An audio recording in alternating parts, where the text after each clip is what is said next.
మోకాల నొప్పులు వస్తాయి కదా.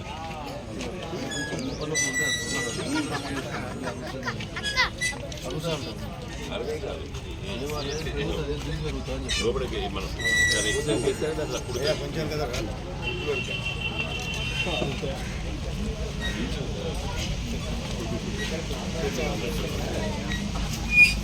పర్ఫెక్ట్.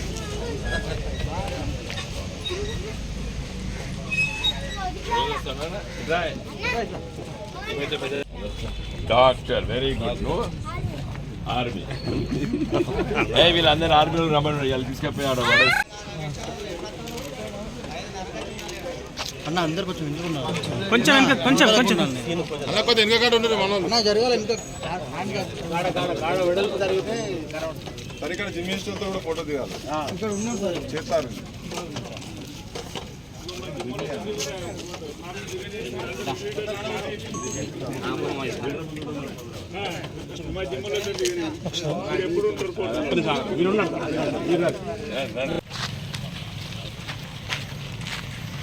ఇలా షాపులు పెడతామని అభిప్రాయం ఉన్నది. కంపెనీ ఎక్కువ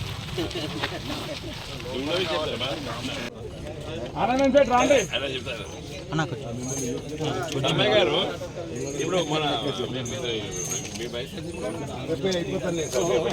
అరే అదృష్టం 80 అయితే ముసలోడు అని చెప్పి వాళ్ళు ప్రపంచ ఆరోగ్య కాబట్టి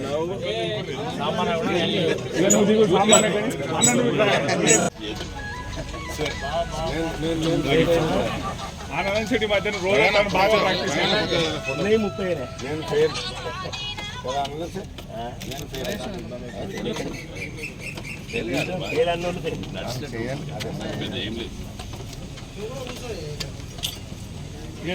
మహేష్ సెటు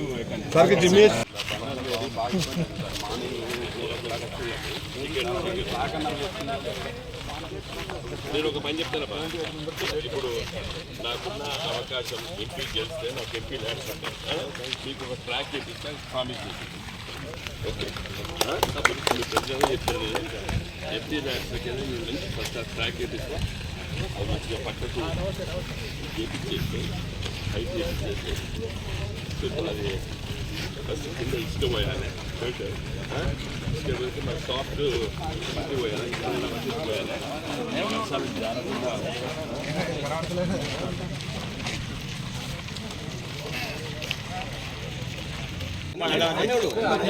అయిపోయినాక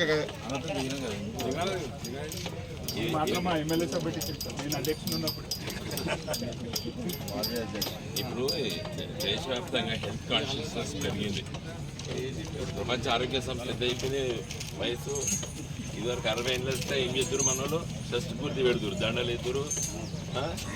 ఇప్పుడు 60 ఏళ్ళకు చూస్తే నీ గొంతు బాగున్నదని చెప్తాడు కదా సామాన్య. మరి నా గొంతు కూడా బాగున్నది, నన్ను ఢిల్లీ పంపి.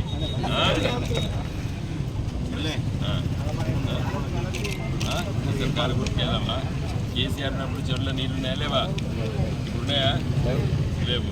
ఇదివరకు కరెంట్ వచ్చాయి, ఇప్పుడు ఎంత తిప్పలు పెడతారు. కాబట్టి తప్పనిసరి right. Thank you. Choppadandi municipality, Choppadandi శాసనసభ నియోజకవర్గ హెడ్ క్వార్టర్స్.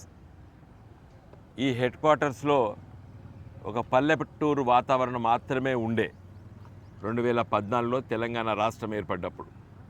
తెలంగాణ రాష్ట్రం ఏర్పడ్డ తర్వాత కేసీఆర్ గారి నాయకత్వాన నియోజకవర్గ హెడ్ క్వార్టర్స్ను అభివృద్ధి చేయాలని చెప్పి ఆకాంక్షిస్తూ శాసనసభ సభ్యుల ఒక గృహ నిర్మాణంతో పాటు ప్రభుత్వ బిల్డింగ్స్ అన్నీ కూడా కట్టాలని చెప్పి ఒక ఆలోచన చేసి ఆనాటి తెలంగాణ రాష్ట్ర తొలి ముఖ్యమంత్రి కేసీఆర్ గారు ఆలోచన చేశారు.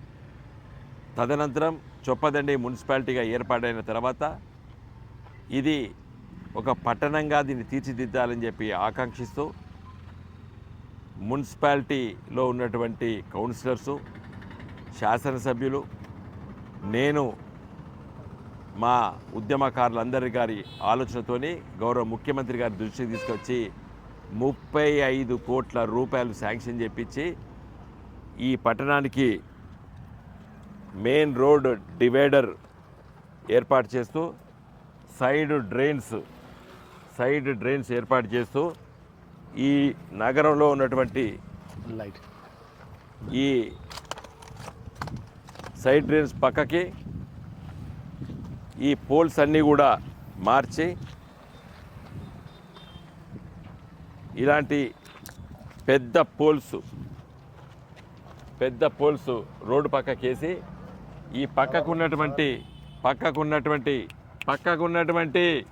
కెమెరామ్యాన్ ఆ పక్కన ఆ ఎలక్ట్రిక్ పోల్స్ అన్నీ తీసేసి ఇంకో ఈ విధంగా పోల్స్ వేయాలని చెప్పి టవర్స్ వేయాలని చెప్పి ఆలోచించడం. చూడండి అక్కడ కూడా పునాది వేసి టవర్లు అక్కడ చూడు ఆ తెల్లదాని పక్కకు అట్లా ఉన్నాయి. ఇవన్నీ చేసి దీన్ని అభివృద్ధి చేయాలని చెప్పి మేము ఆలోచన చేసినాం. దురదృష్టవశాత్తు మరి మా ప్రభుత్వం అంటే కేసీఆర్ గారి నాయకత్వాన గులాబీ జెండా మా బీఆర్ఎస్ పార్టీ అధికారం కోల్పోయిన తర్వాత డిసెంబర్, జనవరి, ఫిబ్రవరి, మార్చ్, ఏప్రిల్ 5 మాసాల లోపల 5 సిమెంట్ బస్తాలు కూడా ఇలా కలిపి పనిచేయడం లేదు ఈ కాంగ్రెస్ ప్రభుత్వం. చెట్లు మొలుస్తున్నాయి, ఈ పరిస్థితి ఉన్నది. ఈ డివైడర్ మీద మొత్తం సెంట్రల్ లైటింగ్ పెట్టాలని చెప్పి మేము ఆలోచన చేసినాం. మరి ఆ రోజు మున్సిపల్ చైర్మన్ని మా కౌన్సిలర్స్ని పట్టుకొని ప్రతి నెలకోసారి మా శాసనసభ్యులు మా మున్సిపల్ కౌన్సిలర్స్ ఆలోచన చేసేది. ఇంకా ఇవాళ ఏమైపోయింది, డివైడర్ మొత్తం చెత్త నిండుతుంది. ఇట్రా బాబు ఇట్రా, చెత్త డివైడర్ లోపల చెత్త. గత 5 మాసాల లోపల కాంగ్రెస్ ప్రభుత్వం వచ్చి తట్టెడు మట్టి తీయలేదు, తట్టెడు సిమెంట్ కలపలేదు. ఈరోజు ఇట్రాండి, ఈ డివైడరు దాదాపు 3.5 కిలోమీటర్లు చొప్పదండి పట్టణం లోపల ఇది గొప్ప డివైడర్గా ఫ్రేమ్ చేసేసి ఈ రోడ్డును డబుల్ రోడ్ అటువైపు డబుల్ రోడ్ మొత్తం కూడా బ్రహ్మాండంగా చేసి ఈ మున్సిపాలిటీని ఒక గొప్ప మున్సిపాలిటీగా తీర్చిదిద్దాలని చెప్పి మేము ఆకాంక్షించినాం. మరి మార్పు అని చెప్పి పోయిన అసెంబ్లీ ఎన్నికల్లో ఓట్లేసిండ్రు ఓటర్ మహాశయులు కాంగ్రెస్ పార్టీకి. ఈరోజు తట్టెడు మట్టి తీస్తలేరు, తట్టెడు సిమెంట్ కలిపి పనులు చేపిస్తలేరు. ఈ కాంట్రాక్టరు అడ్రస్ లేదు కాంట్రాక్టర్ది.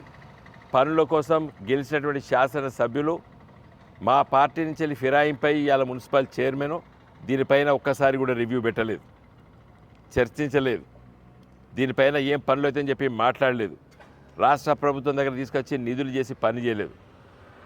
నేను పార్లమెంట్ సభ్యుడిగా నాడు తదనంతరం ఓడిపోయిన తర్వాత కూడా చొప్పదండిలో ఈ డివైడరు రావాలని చెప్పి, సైడ్ డ్రైన్స్ రావాలని చెప్పి, ఎలక్ట్రిసిటీ టవర్స్ పెద్ద ఎత్తున ఉండాలని చెప్పి ఈ నగరం ఒక గొప్ప నగరంగా, ఎందుకంటే కరీంనగర్కి అతి సమీపంలో ఉన్నటువంటి ఒక టౌన్ ఇది బాగా ఎదగాలని చెప్పి ఆకాంక్షించడం.